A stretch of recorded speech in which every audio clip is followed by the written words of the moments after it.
What is up, everyone? JD here. I hope you're all doing well. Today, we're going to be jumping into my top EDC carried knives of the week. Let's get into it.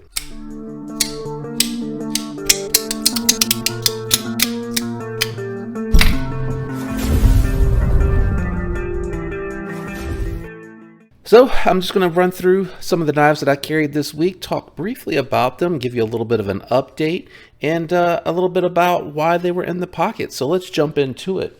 So Monday I went with the Monday Blues, and I had the Wu hyphen in the pocket. If you've been around following me on this channel for a little while, you know that I've had this one in the pocket quite a lot lately, and that I really enjoy it, being that it is a smaller knife. It does have a generous, well, I would say a good forward finger choil that does work for that first choke up position, and it is very comfortable, and I like to use it this way. Even if I'm breaking down, a smaller box, I'm not using this hard use to break down a big box or a bunch of boxes, things of that nature. I tend to gravitate towards my bigger knives, but for something to throw in the pocket that is relatively small to carry, especially if I'm carrying some gear or throwing it in an organizer down in the pocket for the office carry, this does really well. It has a fantastic hollow grind, and I have stropped it recently. I've actually used this quite a lot more than I thought I would have when I picked it up, but I really just enjoy the ergos and the comfort. I also think they did a really good job with the acid etched stone wash on the blade and on that ano. It's such a good looking ano. The pocket clip is really nice, works well, nice and springy, goes in and out of the pocket well, and still holds well enough. But if I'm carrying it into the office on days where I'm wearing jeans, I tend to actually just drop this in the fifth pocket without even using the pocket clip. So you probably do see that it has a little bit of wear there. The lock bar access is pretty good, I would say, for a smaller knife. It's a little tight for me with the larger hands, but I can get in there just fine. And if I'm closing it, similar to how you see some of the European style locks on some of their folding knives, like the ones that you see from Giant Mouse, really easy to manipulate, and you can come down low and get a little bit better access than trying to go up high with it. Good smooth action. I mean, really, for a lightweight blade that has such a thin hollow grind on it, it does really well. And I like the thumb studs on it. So that's everything about the Wu hyphen and why I had that in the pocket on Monday. I was in the office on Monday, which is why I was carrying that. Tuesday, in the pocket, I had the Mini Tempest. Just missed this one. I was so glad to get the variant that I really wanted from the get-go in the hand and in the pocket, that I wanted to pick this one back up again. And it's just such a great knife. Really good flipper action. I love the detent nub. It works so well to where you could fail it. I would say you probably could fail it, but it would be hard to do, and you would have to ride the blade like I did there to do that. If you're really just popping it, it works really, really good. I like that detent nub. It gives like immediate break, and then it has a nice solid snappy detent for the deployment. This one here has that hand rubbed side to side satin finish on there, so really nice looking grind lines, nice thin slicey blade, really tight tolerances, nicely chamfered, no transition spots. You can feel that it goes from one material to the other, but the transitions are really well done on it. Pocket clip is pretty good too. It goes in and out of the pocket. I got some snail trails on there from using and carrying and handling and all the good stuff. I also have both of these knives actually have these skiffs in there, so that really improves that glassy smoothness on the open and close. So I like these knives a lot. They are really, really nice. They work really well. I forgot I'm going top to bottom. I'm going to move these around to get them all on the screen. Apologies if you do hear the garage door in the background. It is super windy here today, and I don't know how it's going to carry over to the microphone, so I do apologize if you do hear some weird noises in the background, like a scary movie. It's the wind blowing on my garage door. Ah, man, I tell you. On Wednesday, I had the Pulsar from Kung Wu in the pocket. I'm really enjoying that one. I swear I thought I cleaned this off. I think this is the second time I've had this on camera and I know what it was. I had some stuff come in yesterday, Lord have mercy, on Wednesday that I was opening at my desk when I was actually at home, and I think that's what's on here. But anyway, I really like the diamond texture. This one here actually has a very generous forward finger choil. I have a ton of space left over. When I'm choked up, I can go all the way up to the second knuckle, and that's about where I normally am anyway for my push cuts.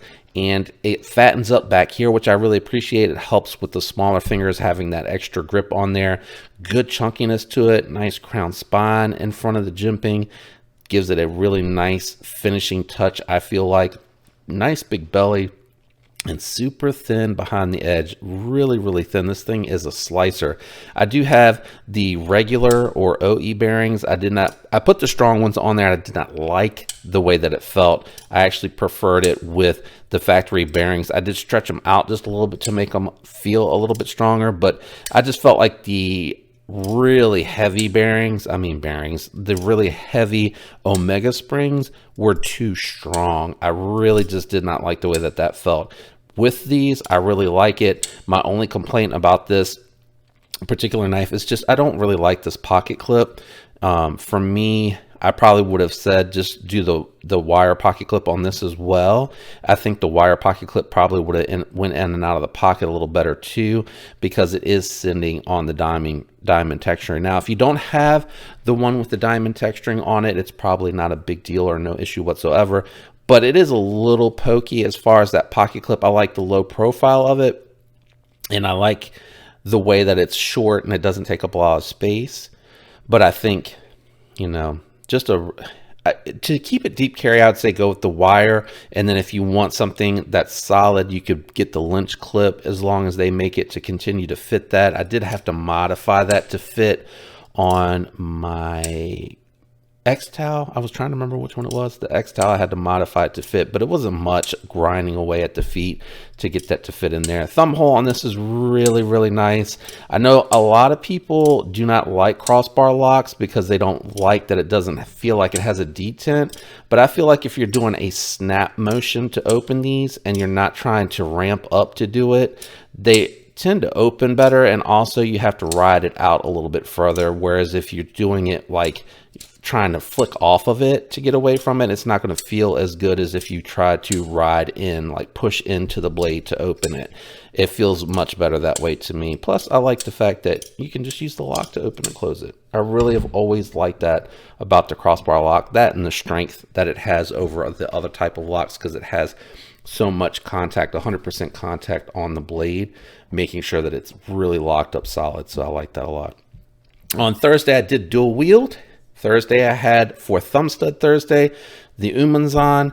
Love this knife. I do have the Tonto with the hollow grind, S45VN, stone washed blade. Just such a great knife. It's a great user. I enjoy the slow roll motion of opening and closing this knife. A little harder to do from the left side than it is the right side, unfortunately, because it's frame lock, but it is very satisfying. And I've actually found that I actually prefer opening and closing it this way, and the closing because of that detent. I mean, it is really, really strong. So I do like this knife a lot. I use it a good amount. I wouldn't say I use it a ton, but I use it a good amount. When I have it, if there's stuff that needs to be done, I'm not hesitant to use that at all. And then the other knife that I carried on Thursday is going to be the Thumbhole Thursday theme.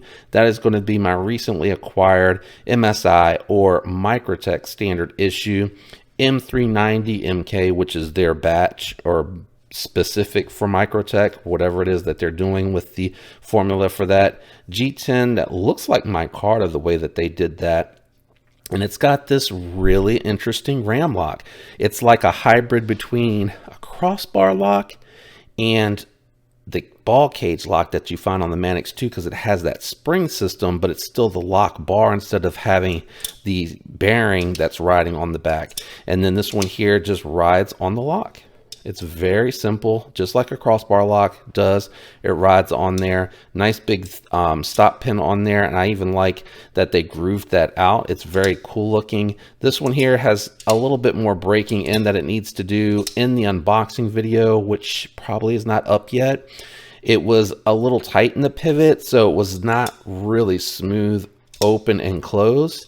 So I reduced the tension in the pivot, but not so much to where it had any play. So it's still locked up solid, but it definitely needs more breaking in. I'm planning this weekend to take this apart and check the bearing size out. I'm sure all of the USA manufacturers seem to use steel bearings on their washers. I'm going to look to see what size this is and see if I have any skiffs on hand that'll work as far as replacements. I like the ceramic bearings because they are less prone or susceptible to any type of moisture damage on the inside. But so far, I'm really liking this. Similar to what you see with the Wu Pulsar, you got nice big flat studs on here that are easy to actuate, and they're pretty pronounced. So I like that a lot about the ram lock.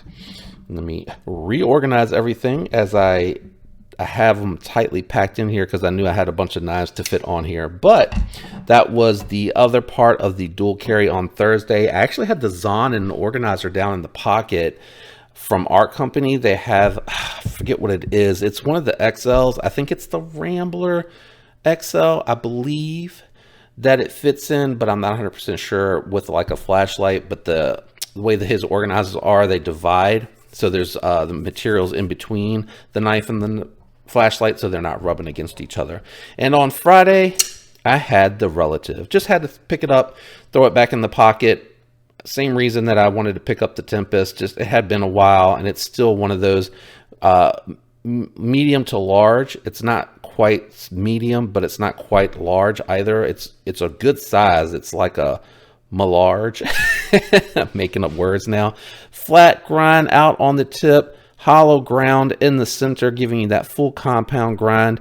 Got a Japanese style Tonto. I would say it's not super acute. It's almost rounded, but it is useful. You can use that to get into packages, but I have found with this one, it's just really easy to pinch grip that Bowie and get into your packages. And then when you're ready to break that box down, when you're done with it, you just choke up, get it in that hollow ground, bam, good to go. Really fun to deploy this one. The edges and everything on here, Besttech did a fantastic job with this one. Even if you like to, kick it out with the fuller instead of the hole. The hole has plenty of sharpness here, right there on that spot for me to load up and flick it out. And then the front flipper works really well. Has good aggressive jimping, but I do sometimes, as you see there, I go up too high and end up missing. So I just got to bring it down. I don't think there's much else they could do because that jimping is very aggressive, and it should work for me. It's just I go up too high on that flipper tab, and I think that's more so having the larger hands. This one also has the skiff bearings in there. Not a drop shut knife, but as you can see, it has broken in a lot, and it's barely needing any shakes to get down in there.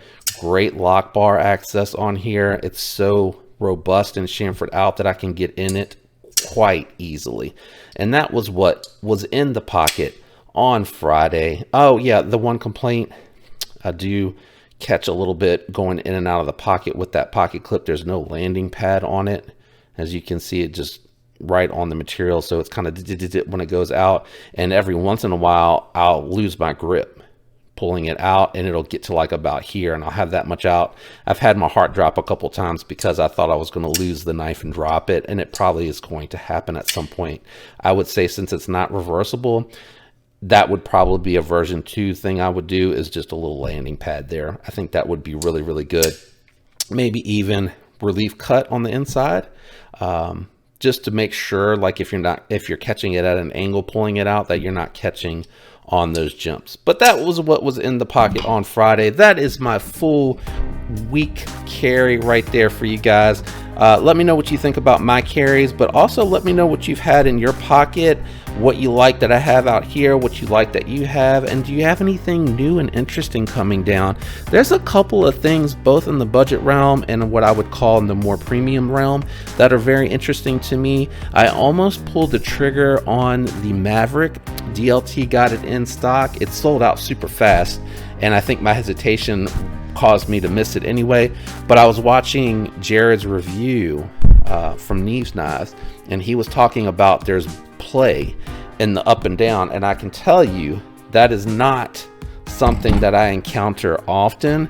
And he said that all his Benchmates, I have no up and down, no side to side on my bug out. And you know, I don't think that's because of the scales, but it could be. And I have no up and down, no side to side on my K320 either. So I'm not quite sure. That makes me a little nervous. I think I'm going to wait to pull the trigger on a Maverick because I do like the way that it looks and I am interested in the knife, but I think I'm going to wait a little while till they can fine tune it. Because if you remember when they came out with the Rockwall, there was, you know, they had a couple little issues that they ironed out: heat treat, build quality, the blade was hitting on the back stop and things of that nature. I think all of that, they'll work it out. So I'm going to hold off and wait. I don't want to jump on the bandwagon. I want to wait a little while until they've made, you know, a few thousand and then pick one up. But anyway, let me know down below what you've been carrying. Shout out and thanks to everyone out there that leaves the likes, comments, is subscribed. I appreciate each and every one of you. Thank you for your support. I love you guys. I hope you have a fantastic week. Until next time, peace.